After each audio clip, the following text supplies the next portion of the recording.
ಅವಕಾಶ ಕೊಡಬಾರ್ದು. ಇನ್ನೊಂದು ಕಡೆ ಕೋರ್ಟ್ಗೆ ಹೋದರೆ ಕೋರ್ಟ್ ಏನು ಹೇಳ್ಬೋದು ಅನ್ನೋದು ನೋಡಿದ್ರಿ.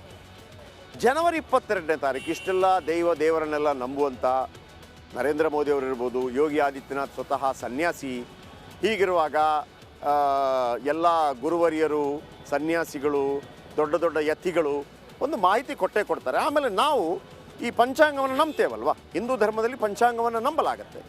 ಹಾಗಿದ್ದರೆ ಜನವರಿ 22 ಎಂಥ ದಿನ? ಜನವರಿ 22 ಒಂದು ಅತ್ಯದ್ಭುತವಾದಂಥ ಪರಮ ಪವಿತ್ರ ದಿನವಂತೆ.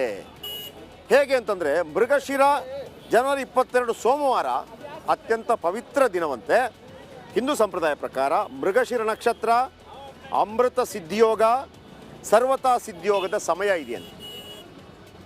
ಯಾವುದೆಲ್ಲ? ಮೃಗಶಿರ ನಕ್ಷತ್ರ, ಅಮೃತ ಸಿದ್ಧಿಯೋಗ, ಸರ್ವತಾ ಸಿದ್ಧಿ ಯೋಗದ ಸಮಯ. ಮೃಗಶಿರ ನಕ್ಷತ್ರವನ್ನು ಅತ್ಯಂತ ಪರಿಶುದ್ಧ ಅಂತ ಹೇಳಲಾಗತ್ತೆ. ಅಮರತ್ವದ ದೇವರು ಸೋಮದೇವತೆಗೆ ಸಂಬಂಧಿಸಿದ ನಕ್ಷತ್ರ ಇದು. ಶಿವನು ಅಭಿಜಿತ್ ಮುಹೂರ್ತದಲ್ಲೇ ತ್ರಿಪುರಾಸುರನನ್ನು ಸಂಹರಿಸಿದ ಅಂತ ಪುರಾಣ ಹೇಳುತ್ತೆ. ಈ ಮುಹೂರ್ತ ಎಲ್ಲ ದೋಷಗಳನ್ನು ಪರಿಹಾರ ಮಾಡುತ್ತದಂತೆ. ಹೊಸ ಪ್ರಯತ್ನ ಪ್ರಾರಂಭಿಸಲು ಈ ಮುಹೂರ್ತ ಮಂಗಳಕರವಾಗಿದೆ. ಈ ದಿನ ಪೂಜೆ ಮಾಡಿದರೆ ಬಯಸಿದ ಫಲಿತಾಂಶ ಸಿಗತ್ತಂತೆ. ಅದೇ ಕಾರಣಕ್ಕೆ ಅಭಿಜಿನ್ ಮುಹೂರ್ತದಲ್ಲಿ ಪ್ರಾಣ ಪ್ರತಿಷ್ಠಾಪನೆ ಮಾಡಲಾಗ್ತಾ ಇದೆ ಅಂತೇಳಿ ಹಿಂದೂ ಧರ್ಮದ ಪಂಚಾಂಗದ ಪ್ರಕಾರ ಈ ಮಾಹಿತಿಗಳು ಹೊರಬರ್ತಾ ಇದೆ.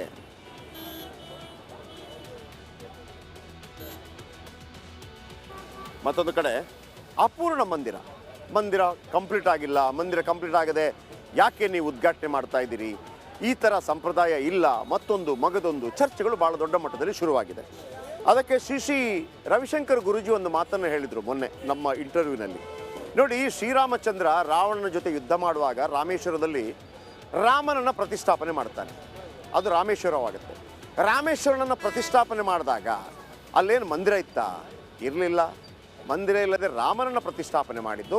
ರಾಮನನ್ನು ಪ್ರತಿಷ್ಠಾಪನೆ ಮಾಡಿದ ನಂತರ ಅಲ್ಲಿ ಅತ್ಯಂತ ದೊಡ್ಡದಾದಂಥ ಮಂದಿರವನ್ನು ಕಟ್ಟಿದ್ದು ಅನ್ನುವಂಥ ಒಂದು ಉದಾಹರಣೆಯನ್ನು ಕೊಟ್ಟರು. ಈಗ ಪ್ರಾಣ ಪ್ರತಿಷ್ಠೆಯಲ್ಲಿ 2 ವಿಧಾನಗಳಿದೆ. ಒಂದನೇ ವಿಧಾನ, ದೇಗುಲ ಪೂರ್ಣಗೊಂಡ ಬಳಿಕ ದೇವ ಪ್ರತಿಷ್ಠೆಯಾಗತ್ತೆ. ಸೇಮ್ ಮನೆ ಥರ, ಮನೇನೂ ಅಷ್ಟೇ ಕಂಪ್ಲೀಟ್ ಒಮ್ಮೆ ಆಗಿರೋದಿಲ್ಲ. ಪ್ರಾಣ ಪ್ರತಿಷ್ಠೆ ಮಾಡ್ತಾರೆ, ಆಮೇಲೆ ಮಾಡ್ಕೋತೀವಿ ಅಂತಿರುತ್ತೆ. ಇರುತ್ತೆ ತಾನೆ, ಮಾಡ್ತೀವಿ ತಾನೆ, ನಂಬರ್ 1. ಎರಡನೇದು, ದೇಗುಲದ ಮೇಲೆ ಸನ್ಯಾಸಿ ಕಳಶ ಪ್ರತಿಷ್ಠಾಪನೆ ಮಾಡ್ತಾರೆ. ಪ್ರಾಣ ಪ್ರತಿಷ್ಠಾಪನೆ ವಿಧಾನ 1ರಲ್ಲಿ ದೇಗುಲ ಪೂರ್ಣಗೊಂಡ ಬಳಿಕ ಪ್ರಾಣ ಪ್ರತಿಷ್ಠೆ ಮಾಡ್ತಾರೆ ಮತ್ತು ದೇಗುಲದ ಮೇಲೆ ಸನ್ಯಾಸಿ ಕಳಶ ಪ್ರತಿಷ್ಠಾಪನೆ ಮಾಡ್ತಾರೆ. ಇನ್ನು ಪ್ರಾಣ ಪ್ರತಿಷ್ಠೆ ವಿಧಾನ ನಂಬರ್ 2, ಇದರಲ್ಲಿ ದೇಗುಲ ಪೂರ್ಣಗೊಳ್ಳದಿದ್ದರೆ 2ನೇ ವಿಧಾನ ಬಳಕೆ ಮಾಡ್ತಾರೆ. ಹೇಗೆ? ಗರ್ಭಗುಡಿಯಲ್ಲಿ ದೇವರ ಪ್ರಾಣ ಪ್ರತಿಷ್ಠೆ ನಡೆಯುತ್ತೆ, ನಂತರ ದೇವಾಲಯವನ್ನು ಸಂಪೂರ್ಣ ನಿರ್ಮಿಸ್ತಾರೆ. ಶುಭ ದಿನದಂದು ದೇಗುಲದ ಮೇಲೆ ಕಳಶ ಪ್ರತಿಷ್ಠಾಪನೆಯಾಗತ್ತೆ. ಆಮೇಲೆ ಕಳಶ ಪ್ರತಿಷ್ಠೆಯನ್ನು ಗೃಹಸ್ಥರು ಮಾಡೋದು ನಿಷಿದ್ಧ ಇರುತ್ತೆ. ಎಲ್ರಿಗೂ ಗೊತ್ತಿರುತ್ತೆ. ಗೃಹಸ್ಥರು ಯಾರು ಮಾಡೋದಿಲ್ಲ, ಸನ್ಯಾಸಿಗಳೇ ಮಾಡಬೇಕಾಗತ್ತೆ ಅಂತ. ಗೃಹಸ್ಥ ಕಲ ಪ್ರತಿಷ್ಠೆ ಮಾಡಿದರೆ ಕುಟುಂಬ ನಾಶವಾಗತ್ತಂತೆ. ಹಾಗೇನೆ ಅಪೂರ್ಣ ಮಂದಿರವಾದ ವೈದಿಕ ಆಚರಣೆ ಪ್ರಕಾರ ಪೂಜಿಸದೆ ದೇಗುಲ ಪ್ರತಿಷ್ಠಾಪನೆ ತಪ್ಪು. ಪೂಜೆ ಮಾಡದಿದ್ದರೆ ರೋಗ ಸಂಕಷ್ಟ ಅಪಾಯ ಎದುರಾಗುತ್ತೆ. ಬ್ರಾಹ್ಮಣರಾದೀಯ ಪುರಾಣದ ಪ್ರಕಾರ ಬಾಗಿಲು ನಿರ್ಮಿಸಲೇಬೇಕು. ಆಮೇಲೆ ಚಾವಣಿ ಇಲ್ಲದೆ ದೇವ ಪ್ರತಿಷ್ಠೆ ಮಾಡಬಾರ್ದು ಅಂತ ಹೇಳುತ್ತೆ. ರಾಮ ಪ್ರತಿಷ್ಠೆಗೂ ಮುನ್ನ ಶಾಂತಿ ಯಜ್ಞ ವಿಧಿವಿಧಾನ ನಡೆಯಬೇಕಾಗತ್ತೆ. ರಾಮ ಮಂದಿರದ ಗರ್ಭಗೃಹಕ್ಕೆ ಬಾಗಿಲುಗಳನ್ನು ಅಳವಡಿಸಲಾಗಿದೆ. ಗರ್ಭಗೃಹ ಸಂಪೂರ್ಣವಾಗಿ ಬಂಡೆಗಳಿಂದ ನಿರ್ಮಿತವಾಗಿದೆ. ಆದ್ದರಿಂದ ಪ್ರಾಣ ಪ್ರತಿಷ್ಠಾಪನೆ ಮಾಡೋದರಲ್ಲಿ ತಪ್ಪೇನಿಲ್ಲ.